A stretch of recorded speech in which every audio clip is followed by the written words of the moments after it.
يا صباح الفل، صباح الورد، صباح الياسمين، صباح الحب، صباح القهوة، صباح كل حاجة حلوة على أحلى متابعين في الدنيا. النهاردة قررت أبدأ الروتين معاكم من أكتر مكان بحبه وبستمد منه طاقة، وهو طبعا البلكونة. دي أول حاجة أول ما بصحى بدخل عليها عشان أشوف الجو. وبما إن الجو النهاردة جميل وحلو وفي شمس، فيلا بينا كده نشرب فنجان القهوة في الهواء الطلق دوت، وهو ده سر تعديل المود اللي بيكمل معانا باقي اليوم. أخدنا نفسنا كده وشربنا قهوتنا بروقان، ويلا بينا نشمر كده ايدينا وننجز مهامنا. بعد القهوة هننشر الغسيل مع بعض ونخلص منه. عايزه اقول لكم ان انا شغلت الغسالة اول ما صحيت، شغلتها وشغلتها على دورتين. خدت اول دورة كده دورة غسيل فواتح، وبعد كده حطيت دفايتين في الاخر. تمام. فشربت قهوتي كده وظبطت حالي، وزي ما شفتوا كده شيلنا الحافظة اللي غسلناها مع بعض الفيديو اللي قبل اللي فات، نشفت. وجيت انفضها لقيتها ما فيهاش تراب ولا فيها اي حاجة، مش محتاجة تتنفض بالمنفضة. فخلاص مش مستاهلة بقى ان احنا ننفضها، فشلتها وطبقتها. وان شاء الله الروتين الجاي او اللي بعده هنعمل بقى روتين قوي، ونشيل بقى الحافظة بتاعتنا اللي فرشينها ونحط الحافظة اللي احنا غسلناها مع بعض، ونعمل كده روتين حلو والقط الانتريه. نغير بقى كمان الفرش بتاعنا ونغير كل حاجة، نظبط مع بعض كده نعمله فيديو حلو قوي. ف هنخلص اللي ورانا ان شاء الله. فيلا بينا كده نخلص كده تنشير الغسيل، ونخش بقى كده ايه على الأوضة بتاعتنا، نرتبها وننفضها ونخليها كده تفتح النفس وتكون جاهزة لراحتنا. وقبل ما اليوم يخلص هجهز معاكم وصفة حلوة قوي للفراخ، سهلة وسريعة وريحتها هتقلب البيت. يلا كده جهزوا فنجان القهوة بتاعكم، ويلا بينا نبدأ روتيننا. احنا بدأنا عامة يعني زي ما قلت لكم، ونتشجع كده سوا. تنسوش تحطوا لي اللايك الجميل بتاعكم، ولو انت جديدة على القناة وأول مرة تشوفيني أتمنى انك تشتركي في القناة عشان القناة تكبر بيكم وليكم، وعشان نكبر في بيتنا الحلو. وتفعلوا أهم حاجة الجرس عشان يوصل لكم كل جديد لما بنزل فيديوهات. تمام. النهاردة الفيديو كله تشجيع، كله حماس، كله طاقة. هنشارك مع بعض تفاصيل يومنا خطوة بخطوة عشان نتشجع وننجز مهام البيت بكل حب ونشاط. فيلا بينا كده انتي لو كسلانة مش قادرة تقومي، يلا كده تشجعي وقومي من الكسل. سيبي الكنبة، سيبي فنجان القهوة سيبي فنجان النسكافيه، سيبي التلفزيون، سيبي التليفون، وقومي كده يلا اشتغلي معايا. شوفي وراكي ايه اعمليه، وراكي مواعين خلصيها، شوفي هتعملي غدا ايه وطلعيه. انزلي هاتي حاجتك من السوق لو انتي عندك خضار عايز يتجاب. يلا قومي كده تشجعي وتحفزي وقومي اشتغلي معانا. النهاردة عندنا روتين جديد ومليان طاقة وحماس، وانا موجودة هنا عشان اشجعكم واحفزكم وتقوموا تشوفوا اللي وراكم. يلا يا كسلانة انت وهي بقينا 100 كيلو عايزة اقول لكم انا عاملة زي الدودة في البيت وتخنانة برضو ليه مش عارفة بصوا يعني الحمد لله. هنا بقى زي ما انتوا شايفين لميت الغسيل، لا لميت ايه، نشرت الغسيل شربت فنجان القهوة كده وروقت على دماغي وروقت المود عشان اكمل اليوم.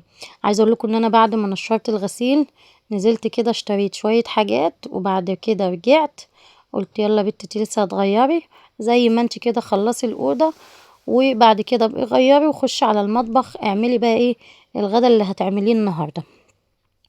طبعا كنت مطلعة وراك وبرده سايباها كده ايه في محلول، المحلول اللي احنا بنخلي فيه الفراخ، خل، ليمون، ملح، شوية سكر، وبتسيبيهم لحد ما يعني مش اقل من تلت ساعة. لو انت مستعجلة، مش مستعجلة سيبيها بقى، سيبيها في المحلول ده لحد ما تخلصي كل اللي وراكي، وارجعي بقى اشطفيها شطفة حلوة وشوفي هتعملي وصفة ايه واعمليها. دخلت كده على اوضة النوم بتاعتنا زي ما انتوا شايفين، نفضت السرير تنفيضة محترمة، هي نضيفة وزي الفل بس هي كانت محتاجة تتغير الملاية، وطلعت البطانية هوتها، والارض كده تتكنس كنسة. ف نفضت كده كمان، شلت الكسوة بتاعتها ونفضتها كده تنفيضة محترمة. وبحب لما اجي افرش الملاية اطلع كده المرتبة لبره، لاني ما بطولش الحتة اللي جوه اللي عند السراحة دي، عشان طبعا ضمه كله على بعضه، فبحب اطلع المرتبة كده لبره واخد راحتي في فرشها، وبعد كده ابقى انزلها، فبتمكن من فرشها. هنا بعد ما فرشت الملاية لقيت القلوب مقلوبة، فقلت لا، طب وانا ليه اقلبها يعني، ما كفايه حالنا اللي مقلوب، هنقلب كمان الحاجة اللي نفرشها، ايه ده؟ فرحت شايلاها وعدلها تاني. بصوا بقى اهي، بصوا اتفرشت على طول بكل سهولة، بدل بقى ما اقعد ادخل بايدي وصوابعي توجعني وهيصة وزنبليطة. فانا ايه، بخلص من الدنيا دي كلها وبسحب المرتبة لبره، بفرش الملاية زي ما انتوا شايفين، وبعد كده برجع ايه، ارجعها تاني، فالدنيا بتبقى زي الفل. ايه الاحمر ده يا هند اللي في المخدة ده يا جماعة؟ كان دواء اسمه ايه الدواء اللي هو بتاع السخونية، مش فاكرة اسمه.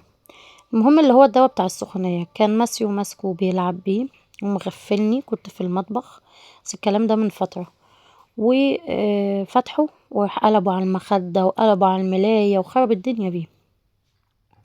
طبعا عملت الواجب معاه، وجيت بقى عشان امسح المخدة مش عايزة يتمسح ابدا، مسحت بمنديل مبلل مش نافع، جبت شوية بريل وقماشة مش نافع، جبت سبونشة برضه قعدت اعمل بيها مش نافع. قلت بس ياما ان شاء الله ابقى انجد بقى المخدات، ابقى اشيل الكسوة خالص. طبعا بنشيل الكسوة بنغسلها غسلة محترمة، وبعد كده بتوديها للراجل بيمللك المخدات، فابقى اغسلها كده غسلة محترمة وهتتظبط يعني. وعايزه اقول لكم طلعتها البلكونه ساعتها ونشفت على وضعها ده، ولا فيها ريحه ولا فيها اي حاجه، انا مسحها كويس جدا، بس هو اللون اللي ما راحش. يعني عايزه اقول لكم الدواء لونه احمر، فبسبب لما اتقلب اللون مش طالع من المخده ليه، مش عارفه ايه، لون جامد في الدواء بتاع السخونيه اللي هو اسمه هو اسمه طويل كده، انا نسيت اسمه. فمن ساعتها بقى هويتها وطلعتها ونشفت من بعد ما بليتها انا وقعدت امسح فيها. عايزه اقول لكم ان هي كانت اقوى من كده كمان، ده كان قالب كميه حلوه يعني.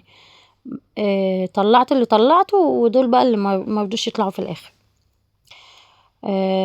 هنا كان جاستن بقول له هاتلي المكنسه، فجابها لي، كان يوقع الستاند. فرشت بقى السرير زي ما انتوا شايفين. والبطانيه عايزه اقول لكم انا بطلعها بهويه، بس دلوقتي ما بستخطاش بيها لانها بقت تقيله قوي بقى، رغم ان لسه الجو فيه هوا وزعابيب. عندنا في اسكندريه الجو بايظ خالص. طمنوني على الجو عندكم من المكان اللي بتتابعوني فيه، قولولي بتتابعوني منين في التعليقات، واخبار الجو عندكم ايه. يعني احنا بصوا في شهر 5 اهو، وعندنا شتا وزعابيب النهارده، تخيلوا والله زي ما بقول لكم، شتا وزعابيب، جو عيا خالص، يعيي اللي ما يعيش.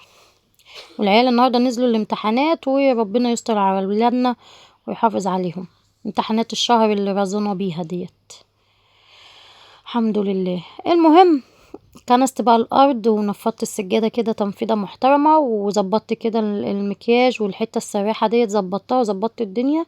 تعالوا نرش بقى المعطر الجميل بتاعنا ده اللي بيقعد له يومين 3 كده في الاوضه ما بيتحركش. وكده ابقى خلصت الاوضه. تعالوا اوريكم الشكل النهائي. بعد كده ندخل على المطبخ نشوف وصفة الفراخ الجميلة بتاعتنا اللي هتعجبكم قوي. انا برضو شفت واحدة بتعملها على النت، بس انا بقى ايه زي ما انتوا عارفين انا بحب احط ايه التاتش بتاعي، فلازم احط التاتش بتاعي، فهعملها معاكم واوريكم التاتش بتاعي. هنا بقى بصوا الأوضة، بسلم عليكم اهو. خلصنا اوضتنا الجميلة وبقت زي الفل. يلا بينا بقى نخش على المطبخ. زي ما قلت لكم انا كنت ملينة الفراخ. هنا بقى قشرت بطاطس وقطعت حوالي 4 بصلات زي ما انتوا شايفين. بصوا هي الوصفة من غير بطاطس، بس انا هعملها ببطاطس. الوصفة دي غير الوصفة بتاعت الفيديو اللي فات يا جماعة، عشان ما تقولوش ان هي ايه، هي لا دي وصفة فراخ تانية. بصراحة الفراخ ليها 200 وصفة. الفراخ بصوا ليها 200 وصفة. المرة اللي فاتت عملناها فرخة كاملة، النهاردة هنعملها بوراك وبطريقة تانية خالص. هنا بقى بصوا انا جهزت الفلفل وجهزت البصل وجهزت البطاطس، قشرتها وغسلتها وغسلت البصل وغسلت الفلفل وظبطت كده الدنيا. الوصفة دي بقى هتعتمدوها وهتعجبكم قوي قوي قوي.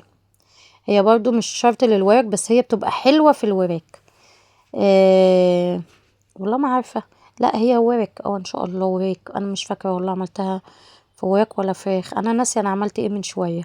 عايزة اقول لكم الزهايمر بقى عندي جميل جميل جميل. حالة الزهايمر اللي عندي بقت في داهية انا ممكن يعني بصوا بقى فيا حاجة بتحصل لاحظتها بقالي فترة والله زي ما بقول لكم، يعني هي بقالها فترة يعني، بس انا ما باخدش ودي مع نفسي. الزهايمر عندي رايح في داهية. ايه يا هند، ابقى واقفة في المطبخ مثلا تمام وبعمل اكل، فعايزة اجيب مثلا برطمان الصلصة من التلاجة، عايزة اجيب الزبدة من التلاجة، اطلع اجي افتح التلاجة واقف قدامها كده بتاع 5 6 ثواني ولا دقيقة. طب انا واقفة عايزة ايه؟ وانا جيت لي التلاجة ليه؟ والله زي ما بقول لكم. بعد كده برجع اقفل التلاجة وارجع تاني المطبخ. انا كنت رايحة اجيب الايه من المطبخ من التلاجة، لحد ما ارجع المطبخ افتكر انا كنت رايحة ليه للتلاجة وارجع تاني واجيبه. وساعات برجع تاني وبنسى برضو قولوا لي انتوا بيحصل معاكم الموضوع ده ولا لا؟ انا عايزه اقول لكم بقى بيتكرر معايا بطريقه رهيبه.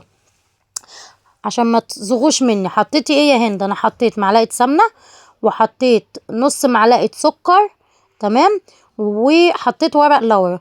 واول ما السكر كده تحسيه اتكرمل وتغير لونه تنزلي بالبصله بتاعتك. تمام سكر يا هند جربي دي وهتعجبك. او انا شفت واحده برضو بتعملها على النت تمام.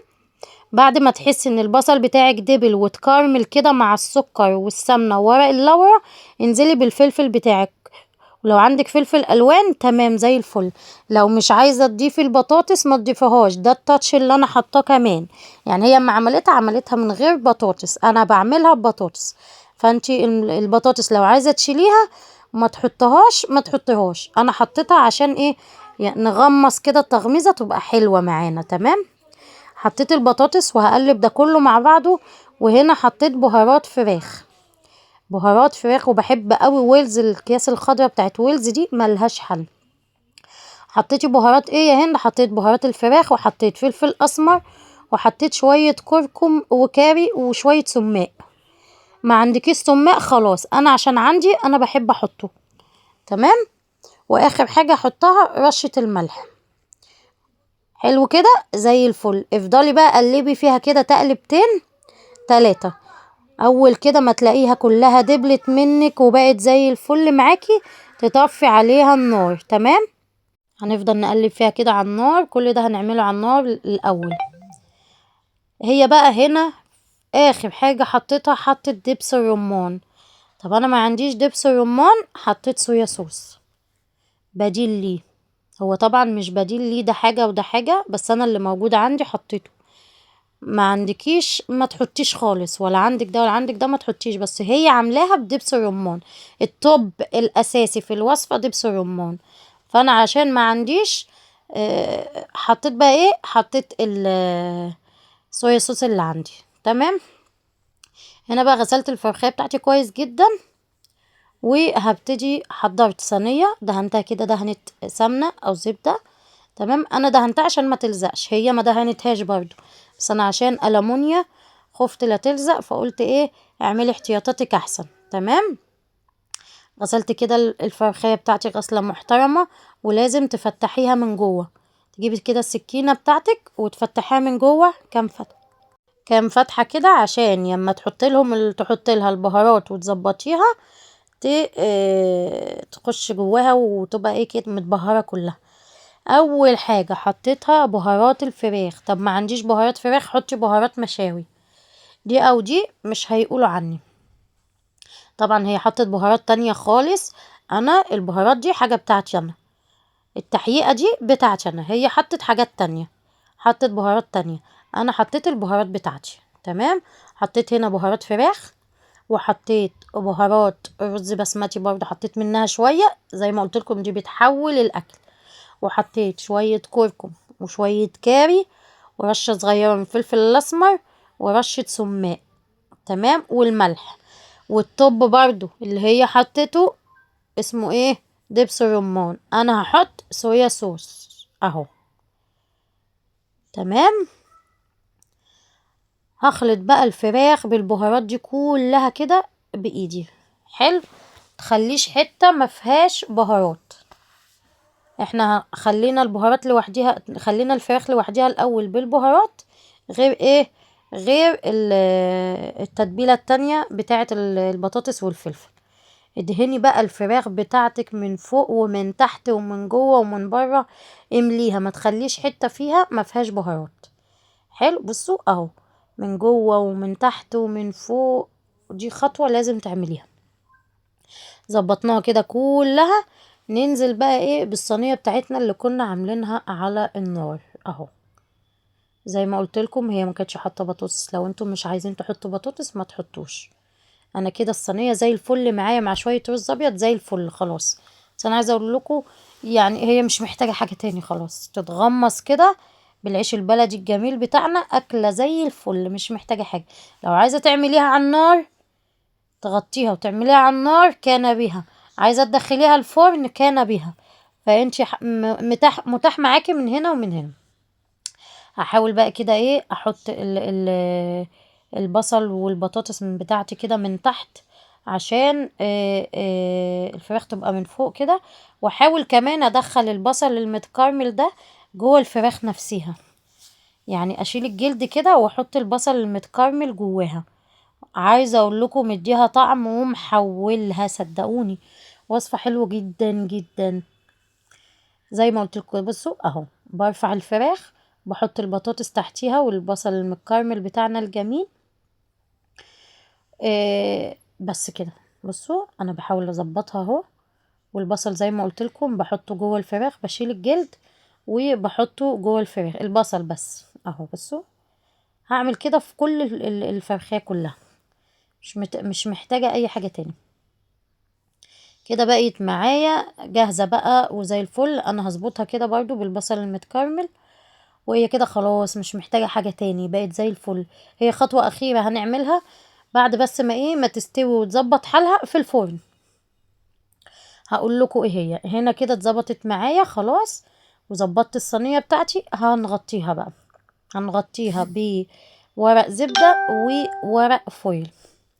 طب يا هند ما عنديش ورق فويل، اي غطا كبير عندك قد الصينية غطي بيه، بحيث ان هي بقى ايه تبقى مكتومة. يعني اكتميها، اكتميها عشان تستوي وتتظبط معاكي، لازم ما يطلعش منها منفس هوا. ولاحظوا ان احنا مش حاطين سوائل، فالفراخ هتنزل ميتها والخضار هينزل ميته، فكل ده هيسوي في بعضه. فلازم تغطيها. ادي ورقة الفويل بتاعتنا. عايزه اقول لكم انا كنت احطها كده، وبعد كده ايه رجعت في كلامي بلتها ورحت مغطياها بيها كده ايه من جوه. المرحلة دي كده احسن بكتير، بتخليها مكتومة اكتر وما تطلعش خالص اي بخار منها. هقفلها بقى كويس جدا. وعايزه اقول لكم انا عملت خطوتين، زي ما قلت لكم انت لو عايزه تعمليها على النار على طول تمام هتستوي وهتبقى معاكي زي الفل. لو عايزه تعمليها في الفرن من اولها لاخرها برضو تمام. انا عملت بقى حاجه حلوه، حطيتها يا دوبك 5 دقايق، من 5 ل10 دقايق على البوتاجاز. بعد كده شغلت الفرن بتاعتي ورحت مدخلها فيها، خدت معايا حوالي ساعة الا ربع. وبعد كده فتحت عليها، هوريكم دلوقتي استنى. تستعجلوش جوعتكوا ها. يلا بقى انت بقى ايه، انزلي كده هاتي الفراخ بتاعتك وجهزيها عشان تعمليها غدوايه بقى حسب الوقت بقى اللي بتشوفيني بيه. لو انت شايفاني بالليل جهزيها لبكره. بصوا بقى هنا اهو زي ما شفتوا، انا بقى ايه بعد ما اطمنت ان هي استوت تماما، شلت ورقة الفويل وشلت كل حاجة، وجبت بقى ايه معلقة صلصة وهدهن بيها الفراخ بتاعتي من على الوش او زي ما انتوا شايفين، وهدخلها الفرن تاني واشغل الشواية بس اهو. الخطوة دي برضو بتخليها حاجة تانية. ده الشكل النهائي بتاع صينية البطاطس بتاعتنا الجميلة مع شوية رز ابيض مع مخلل كده، وبألف هنا وشفا ليكم وليا. بصوا البطاطس مستوية وجميلة ازاي، والفراخ ما اقولكوش كان طعمها خطير والله زي ما بقول لكم. وصفة حلوة قوي عجبتني قوي. انا عايزه اقول لكم انا لما بطلع فراخ انا مببقاش عارفه اعملها ايه، من كتر ما انا عملت كل حاجه ببقى زهقانه ومش عارفه اعملها ايه، فتلاقوني كده امسك التليفون واقعد اقلب فيه اعملها ايه اعملها ايه، فبلاقي كده حاجات قدامي مختلفه عن اللي انا بعملها، فكده زي الفل اروح معتمده الوصفه واروح عاملاها. فبألف هنا وشفا ليكم وليا، استنوني في فيديو جديد وسلام.